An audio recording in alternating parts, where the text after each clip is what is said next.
Ya, kita selama ini sudah sering berdoa, bahkan dari kecil kita berdoa, karena memang dimintanya seperti itu ya, dan seluruh umat manusia itu punya power di doa, apapun agamanya ya gitu. Dan tentu dalam punya ad-dinul Islam, banyak sekali keutamaan doa, banyak sekali nas-nas dan hadis-hadis yang menginformasikan kepada kita bahwa doa itu powerful ya. Salah satu dalam Quran surat Ghafir ayat 60, Bismillahirrahmanirrahim. Wa qala rabbukum ud'uni astajib lakum. Innalladzina yastakbirun an ibadati sayadkhuluna jahannam dakhirin. Ya. Yang artinya berdoalah kepadaku niscaya. Kalau niscaya ini sebuah kepastian ya.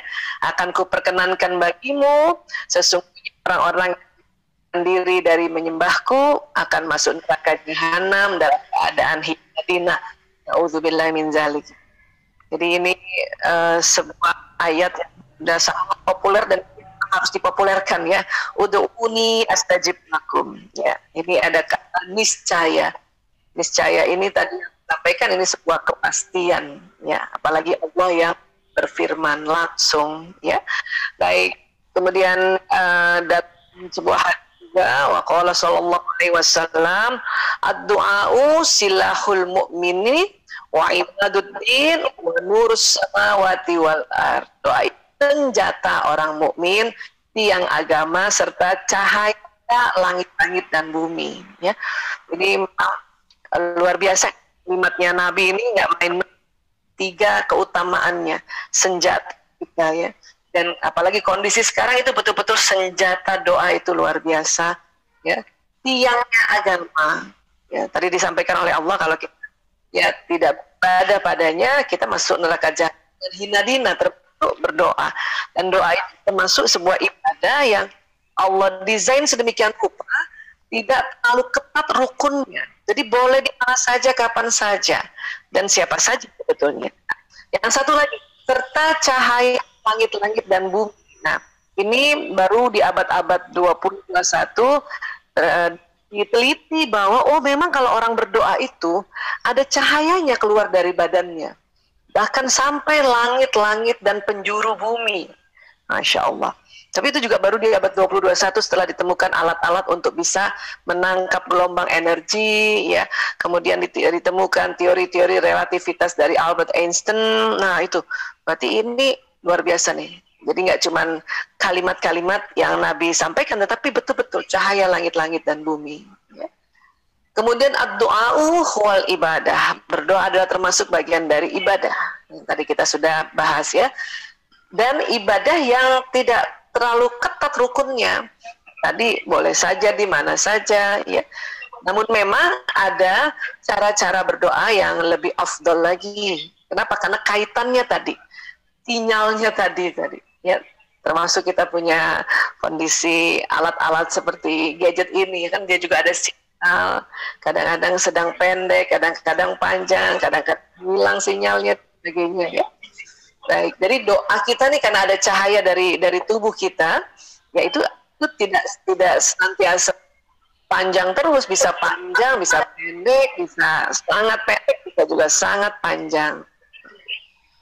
Baik, kemudian dari Abu Hurairah radhiyallahu an, bahwasanya Nabi SAW bersabda, doa seorang hamba akan selalu dikabulkan selagi tidak memohon sesuatu yang berdosa atau pemutusan kerabat atau tidak tergesa-gesa.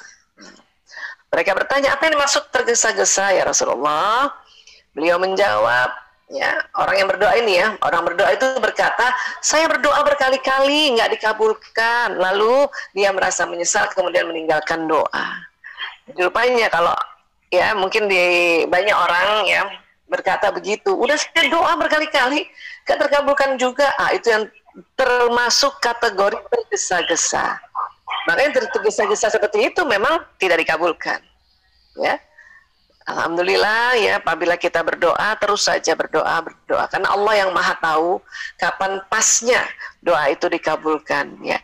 Apakah persis sama dengan yang kita minta, apakah memang ditangguhkan terlebih dahulu karena ada yang lebih penting sebetulnya yang harus hari ini kita ya diberikan oleh Allah, atau jangan-jangan memang doa kita digantikan dengan yang lebih baik dan sangat baik.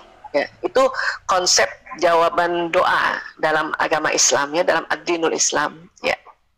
Baik, dan seperti biasa, mohon izin kita juga membahas tentang doa apa yang terjadi pada orang berdoa di dalam kajian neuro atau ilmu tentang otak dan sistem saraf, ya. Mungkin sering teman-teman lihat, ya, tapi ini saya ulang-ulang. Baik, kemudian dari otak ke badan itu ada sebuah nervous system atau sistem saraf yang jalan di tulang belakang, nanti dari tulang belakang jalan ke seluruh tubuh. Rupanya sistem saraf atau nervous system ini ya jalan ke seluruh tubuh kita sampai ujung-ujung jari tangan, jari kaki, bahkan sampai ke dalam ya organ-organ tubuh kita. Nah, ini dia. Sistem saraf ini ternyata ya dia seperti kabel listrik ya. Jadi kayak kabel listrik ya, sehingga apa yang diucapkan jalan, apa yang dilihat jalan pesannya, apa yang didengar jalan pesannya, ya, dan apa yang ada di otak masing-masing jalan pesannya. Makanya kalau kita mau tahu isi otaknya orang, kita lihat perangainya, kita lihat perilakunya, kita lihat tabiatnya, baik itu pesan wataknya atau pesan yang dia sudah pelajari selama hidupnya, ilmu-ilmu apa yang dia pelajari, nasihat-nasihat apa yang masuk di dalam otaknya, ya, pelajaran-pelajaran apa yang dia dapati walaupun mungkin dari membaca buku sendiri, kemudian misalnya mengalami kejadian-kejadian dalam pengalaman hidup, itu kan masuk di sini nih. Itu akan jalan di badan. Ya, kalau watak di sini kan di daerah parit, ya. Bakat juga di sini. Ini memori di depan. Ilmu di depan sekali di frontal cortex ini. Kalau kata para guru-guru kita, para ustadz kita itu ya, bahwa kalau mau tahu isi teko itu ya kita lihat nanti keluarnya apa gitu. Ya, sama kalau kita mau tahu isi otaknya orang, lihatlah perangainya, lihatlah tabiatnya, lihatlah ya dia punya akhlaknya, seperti itu ya. Nah, dengan konsep doa ini bisa ya merubah kita punya takdir, termasuk takdir tabiat, ya, takdir watak itu ya kita bentuk, ya, walaupun memang watak tetap ada di sini, tapi kita bisa bentuk dengan doa, ya. Artinya apa yang terjadi pada diri kita ini kita bisa counter dengan doa, ya. Karena kalau berdoa, ya, ternyata itu kalimat-kalimat doa jalan di badan kita, jalan ke otak, jalan di badan. Ya. Bismillahirrahmanirrahim itu jalan tuh. Bismillahirrahmanirrahim. Bismillahirrahmanirrahim. Untuk itulah makanya di dalam ad-dinul Islam, apapun yang kita lakukan dimulai dengan basmalah, bismillahirrahmanirrahim. Supaya apa? Supaya seluruh tubuh dari ujung rambut ini sampai ujung kaki dia melakukannya, mengerjakannya dengan penuh ya kasih sayang. Kenapa? Karena kita mengucapkan basmalah dengan nama Allah yang Maha Pengasih lagi Maha Penyayang. Itu jalan seluruh tubuh, Masya Allah. Ya. Dan kemudian kalau kita melafazkan juga zikir, ya, seperti istighfar, astaghfirullahalazim, istirja, innalillahi wa inna ilaihi rajiun, ya jalan semuanya. Ya. Bahkan menurut penelitian di Universitas Airlangga, ya, Kiai Haji Insinyur Agus Mustafa, dia seorang ilmuwan dan juga seorang sufi modern, ya. Sel-sel tubuh kita ini senang sekali kalau mendapatkan kalimat yang ada lafaz Allah. Allah. Ya. Apalagi kalau kita ya Allah, ya Allah, ya Allah, ya. La ilaha illallah. Wah, itu tubuh ini kayaknya bahagia banget, senang banget, ya. Nah, kemudian ini tadi, jadi seluruh tubuh kita ini karena menerima pesan atau menerima kalimat yang ada lafaz Allahnya, itu mereka saling berkomunikasi, karena antar sel ini saling berkomunikasi. Sel tubuh manusia ini triliunan, ya, bahkan lebih banyak dari penduduk di muka bumi ini. Dia saling berkomunikasi, dia bisa berkomunikasi dari ujung rambut sampai ujung kaki, ya. Dan tentu pada saat kita berdoa, ya jalankan doanya ini, ya. Kalau kita berdoa, Rabbana atina fid dunya hasanah wa fil akhirati hasanah wa qina azabannar, itu jalan. Ya Tuhan kami mohon kebajikan di dunia ini, kami mohon kebaikan di akhirat, dan jauhkan kami, waqina azabannar, jauhkan kami dari api neraka. Itu jalan ibadah. Kan api neraka masih nanti, lama banget nanti di akhirat. Kenapa diucapkan sekarang? Kenapa? Karena ya sel-sel tubuh harus merekam permohonan kita. Mobil khusus ini di organ jantung yang kita sebut kolbu ini, dia harus menekam. Ya, terus nanti ada lagi tulang tungging, itu juga adalah kalau ibarat pesawat black box-nya. Dia harus merekam mulai dari saat ini. Ya, kalau misalnya kita berpikir di akhirat kan masih lama, kita harus direkam, harus ada rekamannya. Sehingga pada saatnya nanti, ya barangkali kita, karena kita ditimbang oleh Allah, ternyata lebih banyak hilafnya, lebih banyak kejahatan kita barangkali tanpa kita sadar atau kita sadar, tapi karena kita minta dijauhkan dari api neraka, ini sel-sel di tubuh kita nih nggak mau. Bukannya tubuh kita nanti ini sudah hancur lebur karena sudah terurai di tanah, iya, tapi dalam kitab alam barzah disampaikan, diberitakan pada kita bahwa nanti tubuh kita ini terkloning kembali. Mulainya dari mana? Tulang tungging. Ya. Pada saat nanti kiamat, kemudian nanti sangkakala kedua ditiupkan, ya. Kemudian apa yang terjadi? Tulang tungging semua manusia ya naik ke permukaan tanah. Kemudian Allah mengirimkan hujan bagaikan sperma laki-laki, dan kemudian tulang tungging itu mengkloning diri kita persis seperti yang sekarang ini. Ya. Dengan rekaman-rekaman yang ada di kolbnya, rekaman-rekaman yang ada di sel tubuhnya, rekaman-rekaman yang ada di tulang tunggingnya. Sehingga pada saat nanti tubuh kita misalnya harus masuk di neraka, sel-sel tubuh karena ada rekamannya nggak jadi. Itu kalau konsep dari buku Alam Barzah, dan saya meyakini itu. Mudah-mudahan kita semua meyakini itu agar kita selamat, ya. Dan kalau untuk di dunia, apakah itu kalimat doa itu sudah work, sudah jalan, sudah bekerja? Iya banget, ya, iya banget. Minimal kalau api neraka apa ya hal-hal yang mungkin berlebihan pada diri kita, atau bahkan kekurangan pada diri kita, ya, kurang tidur, kurang makan, kurang minum, itu juga akan kita menzolimi, ya. Makanya kita karena berdoa, alhamdulillah, ya, harusnya kalau kurang makan, kurang minum, kurang tidur itu cepat banget jatuh sakit. Tapi untung berdoa, ya, jadi masih ada waktu tunda untuk nanti jatuh sakitnya gitu. Cuman kalau berterusan juga maka sel-sel ini kekurangan energi, sehingga akhirnya sudah lemah kita, daya tahan tubuh menurun, pas ada lewat ya jasad renik ini, ya virus, bakteri, kuman, jamur. Nah, itu kenapa? Karena itulah istilahnya daya tahan tubuh menurun. Ya. Karena memang sel-sel ini selama kita masih hidup di dunia, dia butuh asupan, ya, asupan kalori, asupan air, ya, dan juga istirahat sebetulnya. Ya, jadi artinya kalau kita sampai sakit berarti ada yang kurang tuh. Ya, apa yang kurang? Makan kah, minum kah, istirahat kah, atau gerakan? Ya, barangkali terlalu lama kurangnya, kemudian pas banget ada virus yang lewat kah di dekat kita, jaraknya sangat dekat, maka masuk lewat mukosa, terutama virus corona, mukosa mata, mukosa mulut, mukosa hidung, nah, dia masuk. Pertama dia mengendap dulu di daerah-daerah pharynx, nasofarinx di sini atau pharynx di leher. Ya, itulah makanya mengapa pada saat kita tes di swabnya di daerah situ gitu. Kalau nanti dia semakin turun ke bawah, nah ini sudah dia mengganggu paru-paru.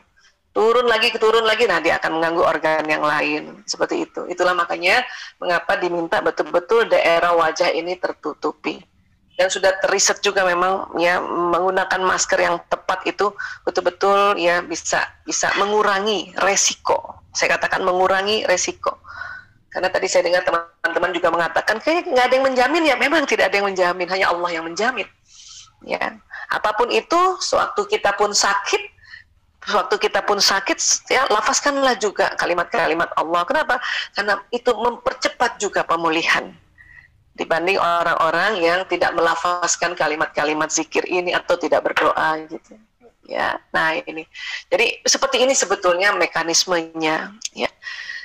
Dan kecepatannya tuh luar biasa, neuron sensorik kalau ini indera-indera menangkap pesan ini itu 240 km per jam. Kalau dari otak kirim ke badan itu 320 km per jam. Cepet banget, gitu. Ya, ini yang terjadi pada tubuh kita. Ya, teman-teman Al-Miskat saya sudah pernah sampaikan, mohon izin untuk diulang supaya ingat kembali, refresh kembali, dan oh iya ya kayak gini ternyata tubuh kita ya. Dan ini hanyalah sedikit penjelasan yang dibahas secara populer ya.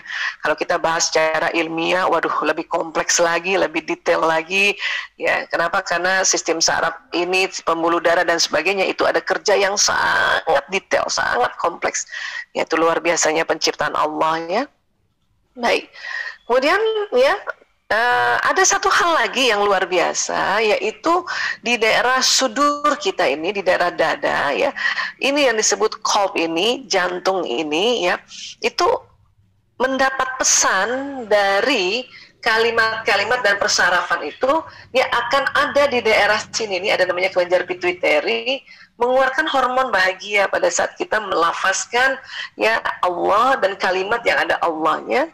Ya, dan tentu dengan juga kalimat-kalimat dalam doa, baik lafaznya itu bahasa Arab atau lafaz kita sendiri, itu ada kelenjar pituitari di daerah ya otak kita ini yang isinya hormon-hormon bahagia gitu, hormon-hormon yang senang ya, dan bahkan hormon-hormon yang menghilangkan atau mengurangi rasa sakit, yaitu endorfin. Hormon senang itu apa ya? Dopamin, oksitosin, serotonin, ini ada di sini. Ya, dan dia keluar, masuk mana? Masuk pembuluh darah di sini. Terus dia kemana dulu? Ke jantung dulu.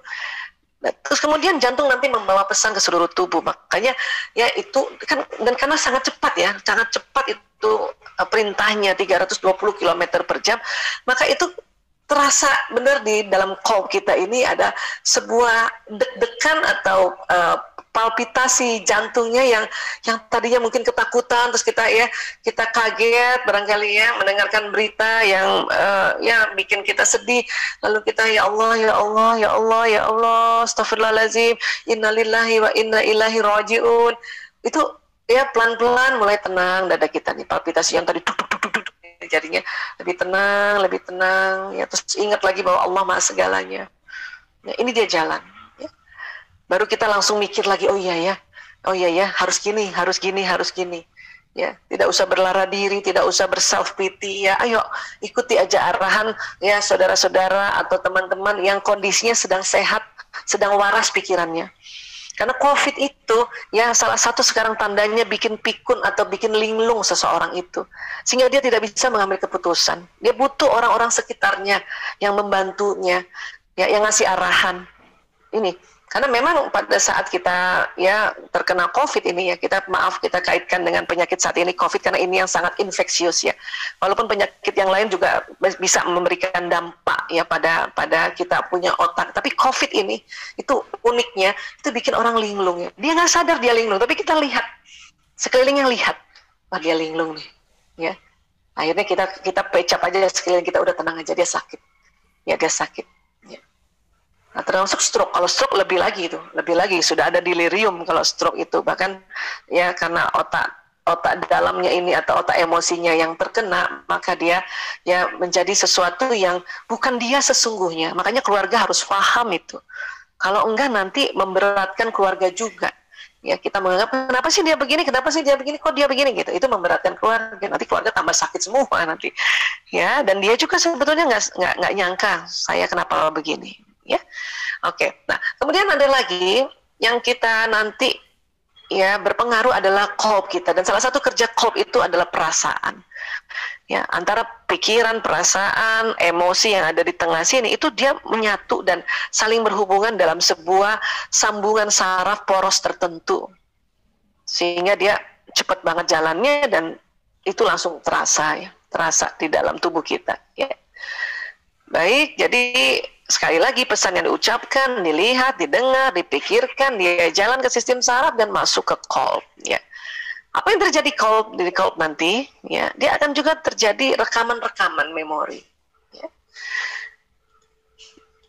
Baik, jadi qalb ini salah satunya itu ya, dia bertugas merasa ya. Dan detik ini para ulama yang mempelajari anatomi tubuh manusia, saya katakan yang mempelajari dan kemudian selalu mengupdate perkembangan riset dari tubuh manusia, fenomena kerja tubuh manusia, maka qalb itu disepakati organnya merujuknya ke jantung, heart ya, core. Walaupun kita sering qalbu kita artikannya hati ya. Untuk orang Indonesia apalagi ya, mungkin sebetulnya dari dulu dengarnya heart, cuman kadang-kadang heart hati gitu ya. Nah, tapi sebetulnya jantung atau core ini ya. Nah, kemudian tahun 91, mulai tahun 91 itu ada riset sampai tahun 98 diperkuat lagi riset di Institut HeartMath ya, kerjasama UK dengan Saudi Arabia. Itu ternyata dalam jantung itu ada otaknya. Jantung ini ada otaknya. Kenapa? Karena dia ada neuronnya sekitar 40.000 ya.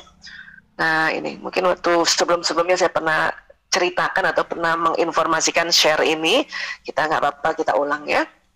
Ya, jadi kalau sebelumnya ditemukan di otak itu 100 miliar neuron. Ya, ada juga yang mengatakan 80 miliar, ada yang mengatakan 90 miliar ya. Ya, tapi pada saat kita tumbuh dengan kondisi normatif itu sekitar 100 miliar. Dan satu neuron itu kerjanya kayak satu komputer yang tercanggih di zamannya ya. Dan di jantung ditemukan itu mulai tahun 91 ya, 91 belum lagi para ilmuwan itu sepakat ya masih, tapi ada penemuannya ya. Nah, kemudian terus akhirnya sepakat bahwa oh iya ya ada 40.000 neuron di otot jantung, sekali lagi di otot jantung. Ya.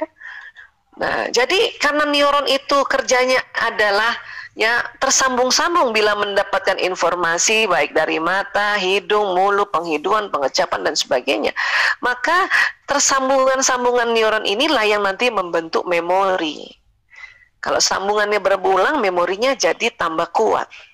Ya, kalau kita sedang mengalami peristiwa dan ya bagi orang yang pemikir itu dipikirin terus, makanya sambungannya semakin kuat. Makanya kuat, ingatnya kuat terus, ingatannya jadi kuat terus. Ya, nah, namun ternyata di jantung juga terjadi sambungan neuron. Ya, terjadi koneksi ya antar neuron sehingga jantung juga bisa ya merekam memori. Itulah termasuk doa. Pada saat kita lafazkan doa ini ya terekam di otak, terekam di jantung. Kan keren banget. Ya. Kenapa harus diulang-ulang supaya rekamannya berulang? Ya. Kenapa? Karena nanti jantung mengirimkan lagi ke seluruh tubuh rekaman itu. Ya, khususnya di tulang tungging. Tulang tungging itu muara dari persarafan yang anggota atas dan anggota bawah itu juga terekam. Bayangkan tulang tungging, tulang duduk kita itu. Insya Allah. Ya. Dia merekam apapun, termasuk doa. Karena hari ini kita membahasnya doa, ya itu dia terekam gitu, Masya Allah. Sehingga Nabi pernah bersabda dalam sebuah hadis yang sangat kita tahu bersama ya, bahwa ya manusia ini ada mudghah segumpal daging di dalam dirinya. Apabila bagus segumpal daging itu, maka seluruh tubuh bagus. Apabila buruk segumpal daging itu, maka seluruh tubuh buruk. Ya, segumpal daging itulah yang disebut qalbu, qalb. Cuman banyak kita mengartikan hadis itu segumpal daging itulah adalah hati gitu. Ya, kalau saya lebih senang qalbu aja. Walau alam nanti organnya, tapi kalau sekarang ilmuwan mengatakan jantung, saya lebih mengarahnya ke situ gitu. Walaupun sebetulnya karena sudah terbiasa qalb itu diartikan hati, nggak apa-apa juga. Ya, pada saat kita berada di masyarakat umum kita bilang hatiku, tapi tetap yang dipegang jantungnya. jantungnya gitu. That's okay, nggak apa-apa. Tapi yang penting udah tahu ya bahwa ini ada kerja luar biasa dari sebuah kolbu ya, selain ya jantung ini mengirimkan darah ke seluruh tubuh, tetapi dia ada sebuah otak di dalam jantung yang membuat ya memori-memori. Ya, bahkan dikatakan sistem saraf pada jantung atau otaknya jantung atau otaknya kolbu memungkinkan kolbu untuk belajar, mengingat dan mempengaruhi bagian korteks pada otak untuk membuat keputusan fungsional independen. Ya, keren banget ya. Makanya kadang-kadang otak ini kan salah satu nanti fungsinya menganalisa, menimbang-nimbang. Nanti ada yang bicara itu, kamu begini, jangan gitu dong. Kamu kan gini. Nah, itulah ini suara kolbu, karena ada poros khusus antara kolb dengan otak manusia ini. Khususnya di limbik sistem yang otak emosi. Jangan gitu dong. Kamu tuh zolim sama orang lain. Memang kamu untung, misalnya gitu ya. Nah, ini suara kolbu ini selalu jalan, ya. Dan banyak sekali ditemukan ya kisah atau riset juga sebetulnya ya, orang yang ganti kolbunya atau transplantasi jantung itu jantung, memori jantung donor masuk ke dalam diri yang orang tadi mengambil jantung donor itu, karena dia ternyata merekam ya. Kadang-kadang ada perubahan yang signifikan antara orang yang sudah transplantasi jantung, ketahuan banget oleh keluarganya, kok dia dulu nggak begini, kok jadi kayak gini gitu ya. Ya sudah, yang penting kan bersyukur aja, kan juga hidup juga dengan bantuan jantung ini. Udah diganti aja lagi atau diulang aja lagi isi atau sambungan neuron ini dengan hal-hal yang baru, misalnya gitu ya. Ya, ini 40.000 banyak loh. Sampai umur kita 100 tahun aja sambungannya belum lagi semua, karena ini antara sambungan ini luar biasa. Satu neuron itu sambungan kabelnya 20.000. Dia tersambungnya bisa sangat variatif dan dinamis sambungan koneksi neuronnya ini. Ya, dan kalau kita ulang-ulang suatu pelajaran itu ya, makanya apa disebut murojaah, itu akan ada sambungan berulang sehingga kolb kita itu inget banget gitu. Ya, itulah mengapa doa harus diulang-ulang. Ya. Baik, dan karena di dalam proses sambungan koneksi neuron ini ada peristiwa kimia dan fisika, ada listriknya, maka di dalam otak ini ada listrik. Dan listrik itu ternyata punya sifat juga membroadcast gelombang. Sehingga di otak kita ini ada, setelah dia bekerja di dalam otak itu sendiri, dia ada gelombang yang keluar yang nanti mempengaruhi sekeliling. Itulah kalau kita ya seringnya ya, saya katakan nggak pernah selalu orang itu ya, seringnya berpikiran positif, maka sekelilingnya itu merasakan ya dahsyatnya pikiran positif seseorang ini. Ya, seorang istri, seorang ibu yang berpikiran positif, dia terasa itu oleh sekelilingnya. Ya. Walaupun sekali lagi kita memang sangat dinamis. Gak bisa tuh 24 jam kali 7 hari, kali 30 hari, kali 1 tahun yang positif terus, nggak bisa. Dia terkadang muncul antara pikiran positif dan negatif itu muncul bersamaan. Tinggal kita pilih ini yang positif, kuatkan dia. Oh, ini yang negatif, rilis dia gitu. Ya, rilis dia. Kenapa sih masih ada kayak gitu, Bu Aisyah? Karena ada otak emosi di dalamnya. Kita pernah juga bahas otak emosi ya sebelumnya ya. Supaya hidupnya dinamis. Ya. Tadi pagi saja saya ada muncul pikiran negatif. Suami saya kebetulan sedang ke Jogja ya. Dari kemarin 2 hari nggak kasih kabar. Itu mulai muncul. Ya ada apa ya? Kenapa ya? Gitu. Nanti habis munculnya karena khawatir, sedih, ya muncul marah. Tuh kan kalau sama saya dia nggak kasih kabar. Kalau orang lain ya pasti dia kasih kabar. Nah itu muncul gitu. Itulah dinamisasinya. Nah di situ dilihat ya, orang ini mau nggak merilis emosi itu gitu. Saya mau nggak merilis. Nah cara merilisnya, ya Allah ya saya kesel sama suami saya, itu pakai 3M juga tuh, mengaku ya Allah saya kesel banget kenapa dia nggak kasih kabar sama saya. Tapi jangan terus-terusan mengaku, karena terus-terusan mengaku nanti mengeluh, ingat bahaya. Jadi nanti keluhannya itu terbroadcast ke sekeliling, nggak enak, nanti semua orang sakit nanti ya, paling nggak sakit hati gitu. Ya udah, langkah berikutnya meminta, ya mengangkat, ya Allah angkat marahku ya Allah. Di sini mainlah astagfirullahaladzim, ya Allah, astagfirullahaladzim. La haula wala quwata illa billahil azim, ya Allah. Baru nanti memohon lagi, ya Allah saya mohon ya Allah apa kabarnya suami saya. Nggak berapa lama dulu saya lihat ada kabar, maaf, nggak ada kata maaf, oh langsung lulu hati ini. Maaf ya, saya sedang siap-siap di daerah di Klaten, dia bilang di Jatinangor, kami mau ke Jogja ya, alhamdulillah, wah seneng. Kalau enggak, kalau kita nggak rilis itu ya, itu kita akan melakukan hal-hal yang buruk. Mungkin kita telepon suami melabrak dia, kamu kenapa nggak telepon saya? Pasti kalau orang lain kamu itu kan jelek ya, emosi yang ekspresif. Dan bahaya juga kalau kita supresif, kita tekan, akhirnya satu saat meledak kayak bom, kayak bisul, meleleh kemana-mana, itu dampaknya gitu. Ya, tapi dengan adanya kondisi-kondisi itulah dinamisasi kehidupan kita gitu. Makanya perlu kita pilih ini yang mana nih, positif atau yang negatif. Positif angkat, ya perkuat. Ya, caranya perkuat adalah kita doa, ya Allah, ya insya Allah anakku, suamiku sehat ya Allah. Itu namanya pikiran positif kan. Yang negatif rilis, ya Allah, astagfirullah, seperti tadi yang saya sudah kasih gambarannya 3M juga ya. Mengaku, mengangkat dan memohon atau meminta. Karena ini akan jalan. Tapi yang luar biasanya, jantung mempunyai medan elektromagnetik 5.000 kali lebih besar daripada otak. Artinya otak saja sudah powerful mempengaruhi lingkungan, apalagi jantung. Risetnya di sini, kalau teman-teman sedang membaca, ini boleh di searching, Institute of Harvard. Ya.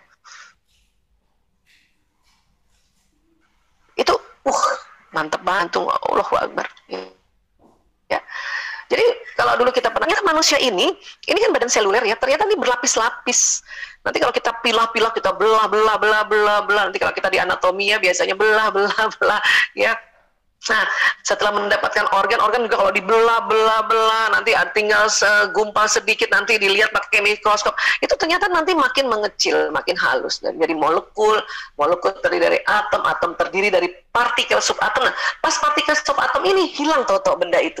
Yang bisa kita lihat walaupun lewat mikroskop hilang. Kenapa? Dia jadi vibrasi kuanta, jadi gelombang, ya. Maka terus dia membentuk medan gelombang, bentuknya bulat gitu, ya. Orang sering bilang medan ini namanya aura, medannya ya, tapi sinyalnya tetap namanya gelombang, vibrasi kuanta, ya. Itulah makanya kita bisa kayak gini, di tubuh kita tuh begini, di dalam tubuh kita ada ini, gitu. Sejak kapan mulai ada teori ini? Wah, sudah lama sebetulnya. Ya, pertama sekali Einstein.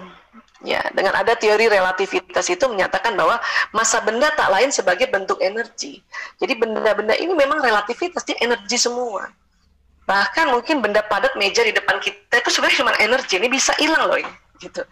Ya. Nah, kemudian rupanya Einstein mengatakan zaman dulu tuh fisika klasik atau fisika Newton mengatakan energi itu ya sebesar si benda itu gitu. Misalnya saya nih berat badan 70 kilo, energi saya sebesar 70 kilo saja, itu kata fisika klasik. Ya. Jadi energi tidak hanya menempati berbagai bentuk yang dikenal dalam fisika klasik ya, tapi ya ada, menurut Einstein ada yang energi terkurung dalam massa pada suatu objek. Jadi rupanya energi saya nggak cuma 70 kilo, dia ada yang terkurung dia di situ. Makanya dia munculkan ini persamaan ini. Menurut Einstein jumlah energi yang terkurung dalam sebuah partikel sebesar massa partikel dikalikan ya kuadrat kecepatan cahaya. Kecepatan cahaya loh. Makanya Einstein mengukur bahwa energi seseorang atau energi benda itu dia bentuknya memang kecepatan cahaya. Kencang banget. Ya. Dan kalau kita di Quran, landasannya Quran surat Yunus 61. Bismillahirrahmanirrahim, kamu tidak berada dalam suatu keadaan dan tidak membaca suatu ayat dari Al-Quran, dan kamu tidak mengerjakan suatu pekerjaan, melainkan kami menjadi saksi atasmu di waktu kamu melakukannya. Ya. Tidak luput dari pengetahuan Tuhanmu biarpun sebesar zarrah. Zarrah ini sekarang diartikan partikel subatom. Karena udah nggak cocok lagi dijizawi, karena ada yang paling sedikit lagi ya zarah di bumi ataupun di langit, tidak ada yang lebih kecil dan tidak pula yang lebih besar dari itu, melainkan semua tercatat dalam kitab yang nyata, Lauh Mahfuz. Ya. Ini kan sambungan ayatnya luar biasa. Ini kalau dikaji oleh ahli tafsir ini bisa berlembar-lembar. Ya.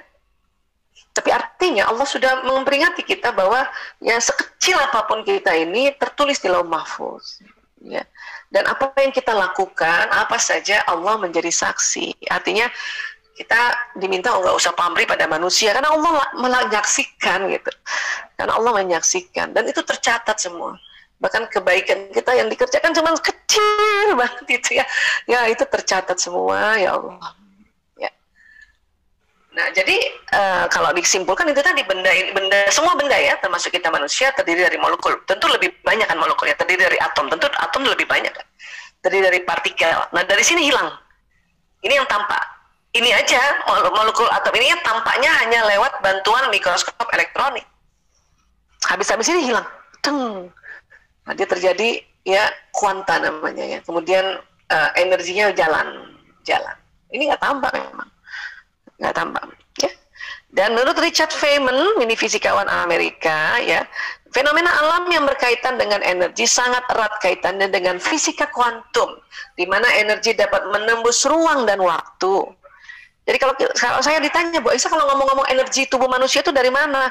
Ya, ilmunya di mana? Ini fisika kuantum. Bukan fisika klasik. Kalau fisika klasik itu pelopornya Isaac Newton. Ya, kalau kita pernah belajar dulu ya. Nah, fisika kuantum itu pelopornya tadi Einstein dan juga Richard Feynman. Ini baru nih. Ya, tahun-tahun 80-an dia hidup dan dia menemukan bahwa energi itu menembus ruang dan waktu. Sebagaimana energinya Zoom kita ini yang buatan manusia menembus antara rumah saya ke rumah Bu Ketsia hadir, ke rumah Bu Yayu, ke rumah teman-teman semuanya, sahabat-sahabat semuanya nembus. Ini baru buatan manusia ya. Ya apalagi ya kita kan manusia ini gadget alam semesta yang Allah ciptakan, tembus ruang dan waktu. Ya. Nah, jadi manusia ini selalu dari badan ada otak kuat, jantung lebih kuat lagi 5.000 kali, ya, dan seluruh tubuh berpendar. Ya. Dr. Rollin McCarthy ini juga dari Institute of Harvard. Vibrasi gelombang elektromagnetik jantung dapat mengirimkan pesan kepada aktivitas otak dan jantung orang lain. Jantung orang lain. Ya. Jadi jantung kita ini bisa memberikan vibrasi. Ya, depan, belakang, kanan, kiri, ya Allah. Jadi ada komunikasi yang disebut heart to heart communication. Heart to heart communication. Ya, kolbu to kolbu communication. Bahasa kolbu. Ya, artinya manusia dapat berkomunikasi dengan yang lain dengan menggunakan jantungnya tanpa mulut bicara. Ini dari ilmuwan-ilmuwan di Harvard. Artinya teman-teman, apabila kita sudah tidak sanggup bicara sama pasangan hidup atau sama anak-anak, karena kalau lewat verbal sering jadi masalah, tambah runyam, tambah kita jadi genting itu permasalahannya, maka bicara lewat jantung kita. Kolbu to kolbu communication. Itu keren banget. Ya. Bahkan terkadang mungkin tanpa kita suruh kolbu udah bicara. Hanya hati-hati, kolbu bisa bicara hal yang baik dan hal yang buruk juga. Ya. Tapi hal yang buruk tidak perlu juga terlalu dikhawatirkan banget. Kenapa? Karena Allah membuat juga suatu hukum yang disebut waktu tunda. Hal yang buruk itu tidak cepat sampai ke orang tersebut. Kenapa? Karena dia gelombangnya, ada istilahnya itu gelombang incoherent, berantakan. Jadi kalau berantakan itu nggak cepat sampai. Tapi kalau hal-hal yang indah, yang kebaikan-kebaikan, yang menyenangkan, dia cepat sampai. Karena dia koheren gelombangnya, teratur. Karena apa-apa yang teratur itu cepat sampainya, cepat tujuannya kalau teratur. Kalau nggak teratur, nggak cepat sampai. Ya, kita lihat fenomena kalau kita baris ya, atau ngantri, kalau teratur cepat selesai itu. Tapi kalau nggak teratur, wah. Jadi di sini ada ya kebijaksanaan Allah, lagi maha adilnya Allah. Ya misalnya kalau tadi pagi saya misalnya yang tanpa terasa, kan ini jalannya cepat sekali, 320 km per jam dari otak juga ke jantung. Ya saya mungkin berburuk sangka, ada apa ya suami saya, jangan-jangan dia sakit, atau kemudian naik lagi kita marah ya. Tuh kan kalau orang lain, nah itu ya otomatis sebenarnya jantung saya tadi pagi itu, kolb saya juga dia bicara ke kolbnya suami. Tapi untungnya karena itu negatif, ya dia berantakan sehingga nggak cepat sampai, dan langsung ingat, astagfirullahaladzim ya Allah, angkat marahku ya Allah, angkat keselku ya Allah, astagfirullahaladzim ya Allah, langsung ingat, supaya kita delete itu prasangka buruk itu, dan tentu tidak hanya mendelete, tapi harus memohon apa dong maunya. Jadi maunya apa? Supaya tersampaikan dengan gelombang koheren ini ke kolbnya pasangan hidup kita. Walaupun saat itu dia lagi di Jatinom tadi nih. Jatinom itu suatu kampung ya di daerah Klaten ya. Karena apa? Karena ya energi itu menembus ruang dan waktu. Dia akan tembus dinding kamar saya, dinding rumah dan sebagainya, sampai juga tembus antar kota dan sebagainya, antar negara, bahkan antar alam. Kita doakan saudara-saudara kita, orang tua kita yang sudah meninggal di alam barzah, tembus dia. Masya Allah, Masya Allah, Masya Allah. Ya. Nah itu, jadi kan enak ya. Habis itu ada WA-nya dulu nih, alhamdulillah. Ya sudah, kalau sudah suami WA gitu ya sudah, kita respon baik.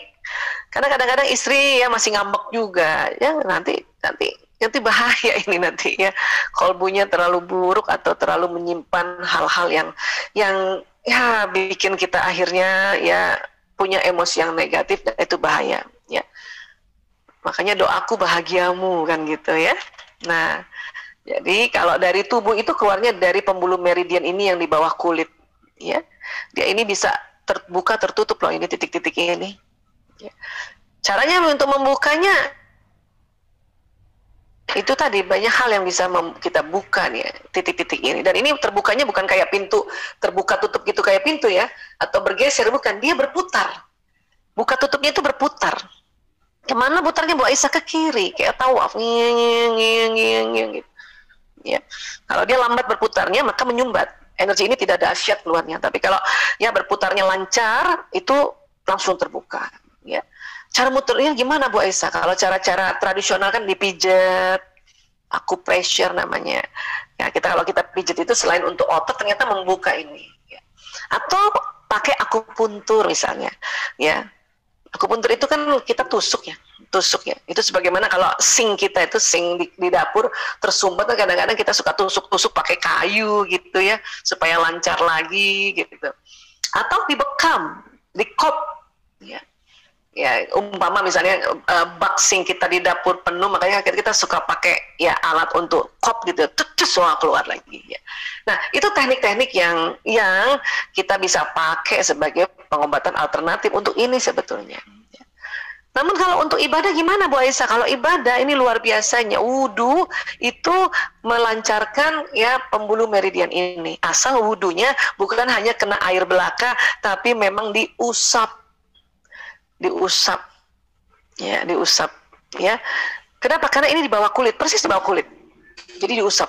Memang nggak perlu terlalu keras ya, tapi diusap supaya kena tangan kita, kena ya muka kita nih misalnya, seluruh muka ya, bukan hanya air yang kita ciprat-cipratin, tapi memang diusap supaya pembuluh meridian ini tersentuh ya. Bedanya saya nyentuh dengan tidak pakai air, dengan misalnya saya menyentuh muka saya dengan pakai air, itu lebih cepat dengan pakai air itu loh ya. Karena mungkin ada ibu-ibu juga kan, ya kalau memang cuma disentuh ya sentuh-sentuh aja tangan saya begini misalnya gitu ya. Ya. Itu akan berbeda dengan kalau pakai air. Berbeda juga kalau dia pakai debu. Karena air dan debu itu ada zat aktif di dalam komponen. Kalau kita pijat pun kan kita pakai minyak juga ya, supaya bukan hanya melancarkan pijatan, tapi ada zat aktif di minyak-minyak ini untuk bisa memperkuat atau masuk di dalam titik-titik meridian ini dan melancarkan itu dia punya putaran tawafnya itu. Hanya langsung keluar tuh, enak langsung. Ya. Nah, kemudian apa lagi yang bisa membuka sinyal ini, membuka pembuluh meridian ini? Sholat. Ya. Kalau kita tegakkan sholat, sekali lagi tegakkan, bukan hanya sekedar rajin, tegak sholatnya sehari 5 waktu, maka ya ini nih tidak tersumbat. Orang yang jarang sholat itu energinya low baterai, itu hati-hati, nanti banyak hal yang nanti merugikan ya. Karena apa? Karena waktu kalau wudu itu kan yang terbuka, yang tersentuh ya, mulai dari tadi kumur-kumur, hidung, wajah ya, kemudian tangan dari ujung sini sampai siku, karena ini banyak banget titik-titik, terutama di siku, makanya harus sampai siku. Kalau bisa lebih sedikit, diusap kalau perlu, diusap ya, bukan hanya kena air sebagaimana kalau kita masih kecil dulu kena air, kita sangka kalau kena air udah, ini diusap, dibasuh, namanya basuh itu harus kena ya, Bahkan misalnya 3 kalinya harus dibeda-bedakan tempatnya supaya titik-titik yang di tempat berbeda juga ya terstimulasi.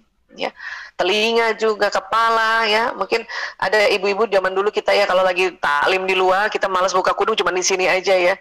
Alhamdulillah itu juga kena, tapi kalau seluruhnya kita usap nih ke belakang, Masya Allah itu kena semuanya. Kaki juga sampai mata kaki, karena pas di mata kaki itu titik-titik pembuluh meridian itu banyak sekali. Makanya rugi kalau tidak kena mata kaki tadi, tidak kena tumit, karena di situ penuh. Makanya agak lebih sedikit lah, karena kita ya biar beruntung. Ya, jadi semua ibadah itu kan untuk kita beruntung, dapatkan benefit yang banyak, mendapatkan pahala yang banyak. Nah, tapi badan ini belum kena yang di paha di belakang. Nah, untuk itu pada saat sholat inilah yang terbuka di daerah-daerah yang tadi tidak tersentuh air wudhu. Itu terbuka dengan gerakan apa? Berdiri, ruku, sujud, ya duduk di antara 2 sujud, berdiri lagi. Itu gerakan-gerakan yang ada kaitannya dengan gravitasi bumi, sehingga ini bisa terbuka. Itulah habis sholat doa kita panjang. Ya. Bu Aisyah katanya tadi doa tidak ketat rukunnya, bisa di mana aja kapan saja. Iya betul, karena memang sinyal tetap jalan. Cuman kalau habis wudhu dia lebih panjang, habis wudhu dan habis sholat lebih panjang lagi. Ya. Apalagi Bu Aisyah, saum, puasa. Orang puasa itu aneh ya.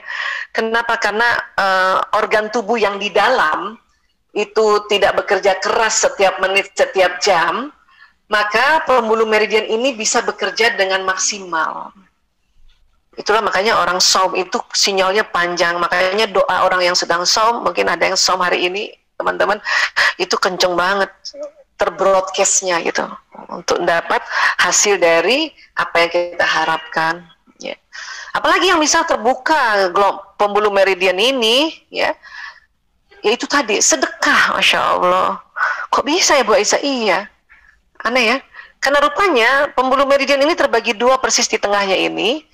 Kiri ini receiver, kanan transmitter. Ya, kanan memberi, kiri menerima gitu. Jadi pada saat kita memberi sesuatu pada orang apapun, share apapun, ya baik share nasihat, memberi senyuman, memberi makanan, memberi ilmu, bahkan memberi uang materi, benda-benda ini transmitternya ini jadi kuat. Dan antara receiver dengan transmitter dia harus balancing, harus seimbang. Nah, karena transmitternya kuat, maka receiver ini kuat menerima pemberian dari Allah lewat alam semesta ini. Itulah makanya mengapa kalau orang suka memberi, dia juga cepat dapat banyak dari Allah lewat makhluk-makhluknya begitu. Karena antara transmitter dan receiver dia harus seimbang. Kan tangan memberi, yang kanan beri. Ya. Kiri nggak tahu, tapi kiri menerima terus juga gitu. Ya, inilah ya kalau kita bicara dari sudut ini ya. Ini baru dari sudut ini, belum lagi dari sudut syar'inya, dari sudut filosofi lainnya, ya filsafat dan sebagainya. Pada saat orang memberikan sedekah, baik yang sedekah wajib yaitu zakat maupun sedekah yang sukarela yaitu infak, wakaf, ya. Nah, itu keren banget, Masya Allah. Ya. Jadi ini di bawah kulit ini kita perbesar aja ya. Itu ada kayak gini nih, bulat-bulat kayak gini, dan dia berputar. Ini yang saya lihat, yang ini adalah yang utama ya. Ya. Ini disebut cakra ya Bu Aisyah? Iya betul. Ini sebetulnya kayak pori-pori, tapi dia berbeda kerja pori-pori yang di kulit. Kalau pori-pori kulit ini mengeluarkan garam, keringat, minyak ya. Kalau ini gelombang. Ya, kok namanya cakra Bu Aisyah? Karena yang pertama kali menemukan dokter dari India, namanya dokter Caraka. Ya, kita kan kalau menamakan sesuatu itu kan berdasarkan siapa yang menemukan sebagai penghormatan. Dia menemukan, nggak mudah itu menemukan. Tapi ini ciptaan Allah. Karena banyak juga kalau saya share kayak gini, kan itu Hindu Bu Aisyah. Bukan masalah Hindu atau Buddha, yang pertama menemukan adalah dokter Caraka. Memang dari India. Makanya kita abadikan namanya cakra. Ya. Nah, rupanya itu tadi yang saya katakan, receiver ini yang bagian kiri ini, ya, dia menerima banyak. Ya, termasuk menerima ya apapun gitu, pesan-pesan ilahiyah dari Allah. Ya, termasuk juga ya rezeki, yang kesehatan, keuangan dan sebagainya. Tapi juga buat orang yang peka gelombangnya ini ya, itu menerima pesan alam semesta, pesan ilahi ya. Teman-teman rasa nggak ya selama kita pandemi itu sedih aja deh. Karena kita nggak ada yang sedih, kok kita sedih aja ya. Makanya kita bilang nggak enak perasaan gue ya hari ini ya. Aduh nggak enak ya perasaanku ya, kenapa ya? Karena kita menerima juga pesan ilahiyah, kita terima juga pesan kesedihan di alam semesta ini. Siapa yang nggak sedih dalam kondisi pandemi seperti ini? Ada keluarga nggak cuma satu yang kena, ada 2, 3. Meninggal kadang-kadang saat hari ini meninggal ayahnya, 2 pekan lagi meninggal ibunya. Aduh ya Allah, itu kita dapati itu. Jadi kalau teman-teman merasa kenapa ya kok akhir-akhir ini kita nggak enak merasa, itu karena cakra kita bekerja dan dia menerima itu. Jadi ada dia berbagi tugas, yang bagian depan ini feeling center, bagian belakang willing center, Nah, ini masuk dalam tubuh kita, ya. Makanya terus tamengnya gimana Bu Aisyah? Tamengnya kembali kita istighfar, doakan ya Allah, saya doakan sahabat-sahabatku yang kena ya Allah, yang saya kenal maupun yang saya tidak kenal ya Allah, keluarga-keluarga ya Allah, jauhkan dari mara bahaya mereka ya Allah. Itulah tadi peran doa itu. Karena kita memang Allah minta kita berdoa untuk yang mulai dari diri kita, keluarga, terus anak saudara, terus ya sampai nanti mukminin mukminat, muslimin muslimat, ya yang hidup dan yang mati. Itu doain, dan itu keluarnya dari sini nanti. Ya. Dan ketahuilah buat orang-orang yang sudah meninggal, dia mendapatkan doa kita, dia bahagia banget mereka itu ya Allah. Jadi lapisan bioplasmik ini rupanya kalau secara anatomi ada namanya eterik, ada namanya astral, ada namanya kausal yang ini nih. Dan satu lagi yang tidak bisa diukur oleh ilmuwan, makanya disebut no heart, ini yang spiritual ini. Nah ini keluar yang memanjang apabila kita sedang berdoa, berniat dan berprasangka, ini dia nih. Gitu. Ya. Kalau ini nyala terus memang kita sampai kapanpun nyala terus sebelum kita meninggal nih. Ini. Tapi kadang pada saat orang sedang kondisi kurang makan, kurang minum, kurang tidur, kurang gerak, ini mepet. Kalau kita dalam kondisi stabil ya, atau orang bilang sehat ya, termasuk tadi ya, sehat itu kan singkatan senang hati gitu ya, senang kolbunya ini panjang, bisa 8 meteran, depan, belakang, kanan, kiri. Tapi kalau kita sedang kurang semuanya itu, ini bisa kecil, sempit, bisa cuma 1/4 meter. Makanya virus yang loncatannya 1 meter pasti kena itu. Gitu. Ya.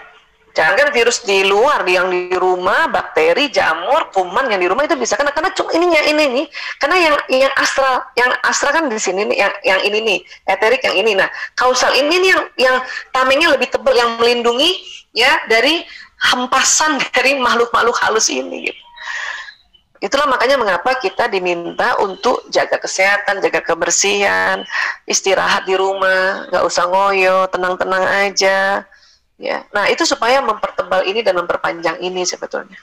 Nah pada saat kita doa, niat prasangka ini pakai ini nih, sinyal ini yang jalan. Tapi nggak bisa diukur. Kalau ini masih bisa diukur yang ini. Ya. Jadi gelombang spiritual berdoa, berniat, dan berprasangka. Jadi hati-hati berprasangka karena itu sampai juga nantinya, ya, baik yang buruk maupun yang baik, yang husnu maupun yang su'u ya. Tentu yang husnu akan cepat sampai. Kalau yang su'u, Allah tunggu nih. Orang ini masih berulang-ulang nggak berburuk sangka pada orang tersebut. Kalau berulang-ulang itu bisa lepas itu. Ke orang itu, iya. Jadi nggak apa-apa dong ke orang itu juga, iya. Tapi hati-hati, sinyal ini, gelombang ini suka berbalik dia, karena dia magnet, dia berbalik, dia narik apa? Narik yang prasangka buruk tadi. Kalau nggak cepat-cepat di-delete lagi, tarik dia, kena lah kita. Tapi kalau kita berprasangka baik, kena orang itu dan juga dia berbalik sama kita, jadi baik juga kita kan gitu. Itu asiknya sebetulnya. Ya, itu asiknya. Kenapa? Karena dia nggak cuma untuk orang lain, tapi termasuk kita mendoakan orang, doa itu balik ke kita. Ya, niat juga balik ke kita. Artinya apa yang kita niatkan terjadi. Kenapa? Niat itu didorong oleh gelombang spiritual dan dia tarik peristiwa, tarik kejadian, tarik benda-benda, tarik orang-orang yang bagaimana seperti apa yang kamu ucapkan. Ya. Jadi pikiran perasaan ini, ya, inilah yang disebut prasangka. Dia terbagi dua, yang baik dan yang su'unya, ya. Dan memang kita diminta dalam surat Al-Hujurat ayat 12, Bismillahirrahmanirrahim, hai orang-orang beriman, jauhilah kebanyakan prasangka, karena sebagian prasangka itu dosa.